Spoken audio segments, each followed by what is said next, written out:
என் பெயர் கமலா. என்னுடைய மகன் பெயர் அமுதன். என்னுடைய பெயர் டாகி. ஒரு அழகான கிராமத்தில் கமலா, மகன் அமுதன் மற்றும் பப்பி இவர்கள் மூவரும் அமைதியாக வாழ்ந்து ஒரு நாள் காலை வேளையில் அமுதன் அழ ஆரம்பித்தான். நடந்தது என்னவென்று பார்க்க வாருங்கள். ஐயோ, என் செல்ல மகனே, உனக்கு என்ன ஆயிற்று? ஏன் என்று அழுது கொண்டே இருக்கின்றாய்? எப்படியாவது குழந்தைக்கு பால் எடுத்து வந்து கொடுத்தாக வேண்டும். எங்கு பால் கிடைக்கும் என்று தெரியவில்லையே, பாப்போம். அதோ அங்கு பால் பண்ணை உள்ளது. அதிலிருந்து சிறிது பாலை எடுத்துச் சென்ற குழந்தைக்கு கொடுப்போம். யாரும் பார்க்காத நேரத்தில் உள்ளே நுழைந்து விட்டேன். இப்பொழுது பால் உள்ள கேனை கண்டுபிடித்து எடுத்து தேவையான பாலை ஊற்றி சென்று விட வேண்டும். நல்ல வேளை, நமக்கு பால் கிடைச்சு விட்டது. இதிலிருந்து சிறிது பாலை எடுத்து சென்று விட வேண்டும். அச்சோ, யாரோ வருவது போல் தெரிகிறதே. பால் பண்ணையின் உரிமையாளர் வந்துவிட்டார் போல. நான் பாலை ஊற்றிக்கொண்டு உடனே இந்த இடத்தை விட்டு செல்ல வேண்டும்.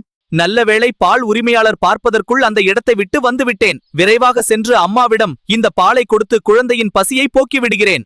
பப்பி, இவ்ளோ நேரம் நீ எங்கு சென்றாய்? என்னது இது? பால் பாட்டில் முழுவதும் பால் உள்ளதே. ஆமம்மா, நான் செல்லும் வழியில ஒரு பால் பண்ணைய பார்த்தேன். அதுல உரிமையாளர் பாப்பதுக்குள் நமக்கு தேவையான பாலை எடுத்து வந்து விட்டேன் அம்மா. இதோ பார் பப்பி, நாம் ஏழைகள் தான், ஆனால் திருடர்கள் அல்ல. நீ இந்த பாலை யாருக்கும் தெரியாமல் எடுத்து வந்தது மிகவும் தவறு. இந்த பாலை நீ உரிமையாளரிடம் கொடுத்துவிட்டு மன்னிப்பு கேட்டுவிட்டு வா. என்னை மன்னித்து விடுங்கள் அம்மா, நான் கொடுத்துவிட்டு வருகிறேன்.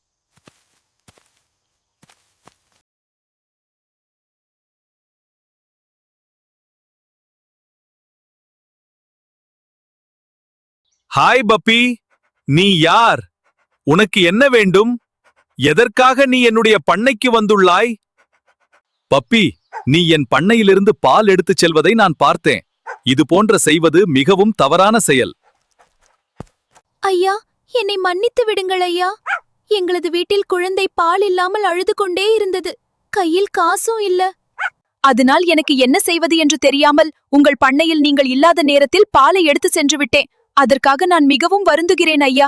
நீ குழந்தையை என் அழுகையை நிறுத்த வேண்டும் என்ற நல்ல நோக்கத்தில்தான் எடுத்து சென்றிருக்கிறாய். ஆனால் இதுபோன்று உரிமையாளர்களுக்கு தெரியாமல் எடுத்துச் செல்வது மிகவும் தவறான செயல் பப்பி. தவறு செய்வது இயல்புதான். அதை திருத்திக் கொள்ள வேண்டும் என்று நினைப்பதுதான் மிகச் சிறந்தது. இருப்பினும் இதுபோன்ற தவறை மீண்டும் செய்துவிடாதே. பப்பி, நீ உன் தவறை உணர்ந்து பாலை திரும்ப கொடுக்க நினைத்தது எனக்கு மகிழ்ச்சி அளிக்கிறது. இதனால் இந்த பாலை உனக்கே நான் கொடுக்கிறேன். இந்த பாலுக்கு காசு ஏதும் எனக்கு நீ கொடுக்க வேண்டாம். அதனால் இந்த பாலை எடுத்துச் சென்று உங்கள் வீட்டில் உள்ள குழந்தையின் அழுகையை நிறுத்த உதவி செய். இதுபோல் மீண்டும் எப்பொழுது உதவி வேண்டுமானாலும் பயம் ஏதும் இல்லாமல் என்னிடம் நீ கேட்கலாம். இனிமேல் யாரிடம் எது தேவையென்றாலும் கேட்டு வாங்கிக்கொள். அதுவே சிறந்தது. தெரியாமல் எடுத்துச் செல்ல நினைச்சது சிறந்த வழி அல்ல. உன்னுடன் பேசியதில் எனக்கு மிக்க மகிழ்ச்சி. சென்று வா பப்பி. என்ன பப்பி, பாலை உரிமையாளரிடம் கொடுக்காம நீயே எடுத்து வந்து விட்டாய். உரிமையாளரிடம் மன்னிப்பு கேட்டாயா இல்லையா? அம்மா, நீங்கள் கூறியதைப் போல பாலின் உரிமையாளரை கண்டு அவரிடம் மன்னிப்பு கேட்டுவிட்டேன் அம்மா. அவர் சிறிது நேரம் என்னிடம் பேசிவிட்டு பின்பு என்னை இந்த பாலை எடுத்துச் சென்று உங்களின் குழந்தைக்கு கொடு என்றார்மா. அதன்படி இந்த பாலை நான் எடுத்து வந்து விட்டேன் அம்மா. நல்லது பப்பி, அவர் மிகவும் நல்லவர். அதனால்தான் அவருக்கு தெரியாமல் நீ எடுத்து வந்தது தெரிந்தும் நமக்கு உதவி செய்துள்ளார். நீ இனிமே இது போன்று எந்த பொருளையும் யாருக்கும் தெரியாமல் நீ எடுத்து வருவது கூடாது, சரியா? அனைவரிடமும் நல்ல பெயர் எடுத்து நல்ல பப்பி என்று பெயர் எடுக்க வேண்டும். ஐயோ, என் செல்ல மகனே, இந்த உனக்கு பால் கிடைச்சு விட்டது. இத குடுத்துவிட்டு பப்பியுடன் சேர்ந்து விளையாடு. பப்பி மிகவும் நல்லவன். ஹாய் நண்பர்களே, இந்த கதையிலிருந்தும் நீங்கள் அறிந்து கொண்ட பாடம் என்ன? ஒருவரின் பொருளை அவர்களுக்கு தெரியாமல் எடுத்து வருவது மிகப்பெரிய தவறு. பிறருக்கு உதவி செய்வது ஒவ்வொருவரின் கடமையாகும்.